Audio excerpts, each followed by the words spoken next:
তো সরাসরি বন্ধুরা চলে এসেছি আমাদের মোবাইল স্ক্রিনে ক্যানভা অ্যাপ্লিকেশনের মধ্যে আমরা চলে যাব। ক্যানভা অ্যাপ্লিকেশন না থাকলে আপনাদের প্লে স্টোর থেকে ডাউনলোড করে নিয়ে ইনস্টল করে নিতে হবে। তো এরকমভাবে ক্যানভা অ্যাপ্লিকেশন খুলে যাবে। তার মধ্যে এই সেকশনে এসে দেখুন আপনারা ডকুমেন্টস থেকে শুরু করে mobile videos, YouTube thumbnail, logo, wallpaper থেকে শুরু করে সমস্ত কিছু দেখতে পাচ্ছেন।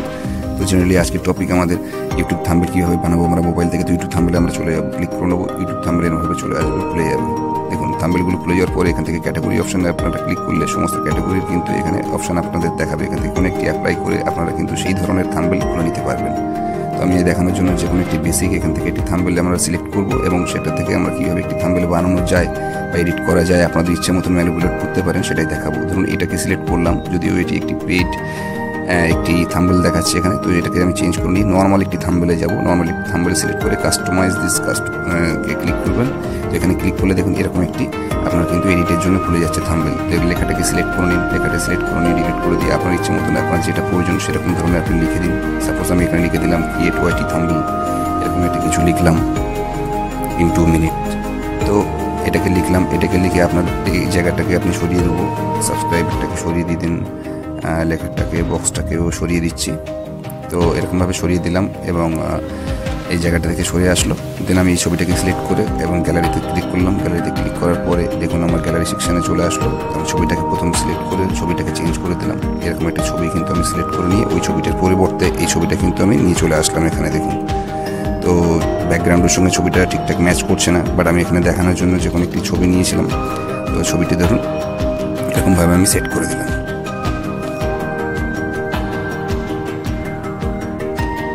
দেন আবার আমি ছবিটা সিলেক্ট করে নিই, ছবিটা চেঞ্জ করে নিচ্ছি। ধরুন এরকম একটি ব্যাকগ্রাউন্ডে আমি ছবিটি সিলেক্ট করে নিলাম এবং সেটাকে আমি ক্রপিং করতে পারছি। ক্রপিং করে নিচে এরকম একটি পোর্শন কিন্তু রেখে দিলাম। দেখুন আপনার নিচে প্লেস এই সেকশানে গিয়ে কিন্তু সমস্ত চেঞ্জও করতে পারবেন। তো আমি এখানে এই লেখাটাকে সিলেক্ট করে নেবো, আবার লেখাটাকে সিলেক্ট করে নিয়ে জায়গাটা সরিয়ে নিলাম। এখানে অপ্রয়োজনীয় পার্ট সরিয়ে রাখলাম আপাতত। তো ক্রিয়েট থাম্বনেল এই জায়গাটাকে কিন্তু সিলেক্ট করে দেওয়ার ওয়েট, তো এরকম একটি জায়গায় আমি সাপোজ বসিয়ে রাখলাম। দেন সাবস্ক্রাইবারটা এখান থেকে আমি রিমুভ করে দিলাম। দেন ক্রিয়েটে এই জায়গাটা কিন্তু ডবল একটা ক্লিক করে কিন্তু আপনারা এটা আমি কপি করে নিলাম। দেন কপি করে এডিট সেকশানে যাব। এডিট সেকশানে গিয়ে দেখুন আমি ইংলিশ টু বেঙ্গলি কনভার্ট করলে কিন্তু আমার এই লেখাটা খুব সহজে কিন্তু বাংলায় কনভার্ট করে দিল। তো বাংলায় এরকম কনভার্ট যাই হোক, এই লেখাটাও আপনি এখান থেকে চেঞ্জ করতে পারবেন। আমি এখান থেকে ধরে একটু চেঞ্জ করছি কোনো জায়গায়, বা লেখাটা ফাইনালি আমি চেঞ্জ করেই দেবো এবং নিচের এই সেকশনগুলোতে আপনারা কিন্তু এডিট করতে পারবেন। দেখুন লেখাটা সিলেক্ট করে আমি এখান থেকে ফন্ট সিলেক্ট করলাম। ফন্ট সিলেক্ট করে আপনাদের বাংলা অনেক ফন্ট দেখাচ্ছে এখান থেকে, তো যে কোনো একটি ফন্ট আপনি সিলেক্ট করে নিন। দেখুন এরভাবে চেঞ্জ হতে থাকছে। এরকমভাবে ধরুন সাপোজ এই আমি একটি লেখা লিখলাম এবং এটাকে আমি এই পোর্শনে রেখে দিলাম এবং এই লেখাটাকে এর উপরে আপনি কিন্তু অনেক রকম এডিট করতে পারবেন। দেখুন আমি একটু এডিট করে দেখাচ্ছি। এডিট ফন্ট, টেক্সট স্টাইল যা আছে, ফন্ট সাইজ আপনি ছোট বড় করতে পারছেন, একটু করে দেখাচ্ছি।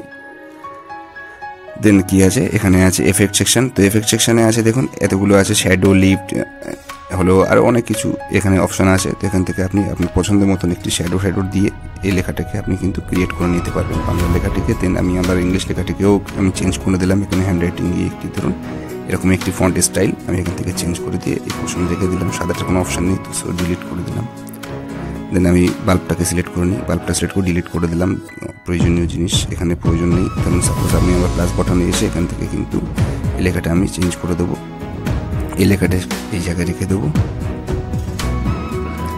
এই জায়গায় লিখে দেওয়ার পরে আবার প্লাস বাটনে এসে আমি কিন্তু এখানে এলিমেন্টসে গিয়ে এখানে অনেকগুলো এলিমেন্টস আপনারা দেখতে পাবেন। ইউটিউব থেকে শুরু করে ফেসবুক, ইনস্টা থেকে শুরু করে সমস্ত ধরনের লোগো দেখতে পারবেন। এই লোগোটা সিলেক্ট করে ইউটিউবের একটি লোগো আমি সেট করে দিলাম। দেন বাংলা লেখাটাকে আমি কিন্তু এরকমভাবে একটু বড় করে নেব, বড় করে নিয়ে এরকম একটি জায়গায় ধরুন রেখে দিচ্ছি। তো আপনারা এরকমভাবে রেখে দিবেন। রেখে দিয়ে আপনারা কিন্তু ফটো থেকে শুরু করে ব্যাকগ্রাউন্ড থেকে শুরু করে ইচ অ্যান্ড এভরিথিং সমস্ত কালার কিন্তু আপনারা চেঞ্জ করতে পারবেন। দেখেন এখান থেকে আমি গ্যালারির পোর্শনে আবার গেলাম, গিয়ে ক্যানভার একটি লোগো এখানে আমার ডাউনলোড করা ছিল। তো সেটাকে আমি এখানে সেট করে দিলাম, যেহেতু আমি ক্যানভা অ্যাপ্লিকেশনের মাধ্যমেই দেখাচ্ছি যে কীভাবে আপনাদের ইউটিউব থাম্বনেল ক্যানভা থেকে বানানো যায়। তো এখানে ক্যানভার আমি লোগোটা সেট করে দিলাম। দেখুন সিমিলারলি কিন্তু আমাদের একটি কিন্তু থাম্বনেল কিন্তু ক্রিয়েট হয়ে গেল। এটি একদম পারফেক্ট মাপের হয় এবং খুব ভালো একটি অ্যাপ, ক্যানভা অ্যাপ। তো সেখান থেকে কিন্তু আপনারা সমস্ত ধরনের কাজ করতে পারবেন, লোগো ব্যানার থেকে শুরু করে আপনার থাম্বনেল ক্রিয়েট করতে পারবেন।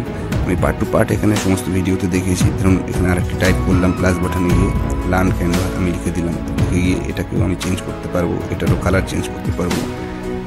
কালার চেঞ্জ করে দিচ্ছি। দেখুন এখান থেকে গিয়ে ফন্টটাও আপনি চেঞ্জ করতে পারবেন। ফন্টে গিয়ে ধরুন এরকম একটা ফন্ট সিলেক্ট করলাম, এটা ঠিক লাগছে না, এই ফন্টটা ঠিক আছে, ধরুন এখানে গিয়ে আমি আমার কাছে সেট করে দিলাম।